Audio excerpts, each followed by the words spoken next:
this is CS Neha Challa. In this video, we will be talking about Section 58 of Companies Act 2013, which talks about refusal of registration and appeal against such refusal. So what is the meaning of this section? Suppose there are two parties, X and Y. X owns 2 shares of Reliance Limited. So he wants to transfer these 2 shares of Reliance Limited to Y. So when X and Y have entered into an instrument or a document about such transfer according to section 56 and they have sent that document to the company.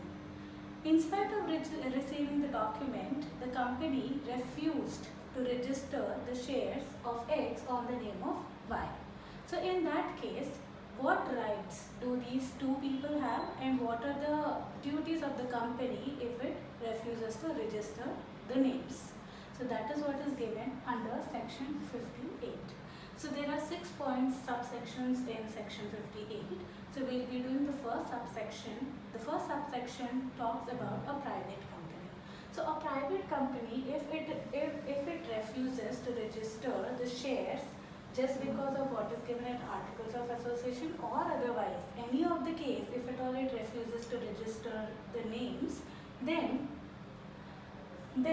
the company has to send a notice, and along with the notice it also has to give the reasons why it is refusing to both transferee and the transferor within 30 days from the date the instrument or the transfer deed has been delivered to the company. So it has to give both notice plus reasons on why it is refusing to both the transferee and the transferor within 30 days from the date on which it got the transfer deed. So second point talks about a public company. So a public company, as we all know, the shares in a public company can be transferred without any restrictions. So both these parties are binded into a contract. So there won't be any much difficulty to transfer the names when it comes to a public company.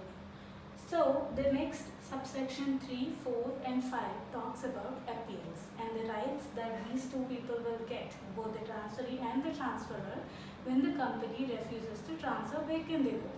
So in point number 3 of section 58, it talks about appeal to the tribunal. So a transferee can go to the tribunal. In case of a private company, he can go within 30 days. And in case of a public company, he can go in 60 days from the date of receival of this notice. So from the date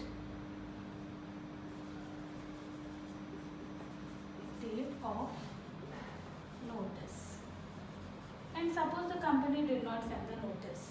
So in that case, they can go within 60 days in case of a private company and 90 days in case of a public company from the date on which the intimation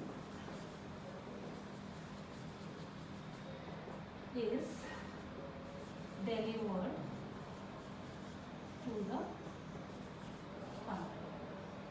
So the transferee can go to the tribunal within 60 days if it is a private company and within 90 days when it comes to a public company from the date on which the intimation is delivered to the company. So this is how they can go to the appeals. This is given in subsection 3 and subsection 4 of section 58. Then talking about subsection 5, it talks about the power of tribunal. So what can the tribunal do? So the tribunal can cancel this case that the transferee has filed, or it can direct the company to register the name of the transferee in its books. So the company has to register the name of the transferee within 10 days from the receival of order from the tribunal. And the company can also be ordered to pay some compensation to the aggrieved party. So this is given under subsection 5. And in subsection 6, it talks about punishment. So if anybody contravenes the subsections of the section 58, then they will be liable for an imprisonment of minimum 1 year and maximum 3 years, and a fine of rupees 1 lakh, which can go up to 5 lakhs. So this is about section 58. I hope this video had helped you. All right.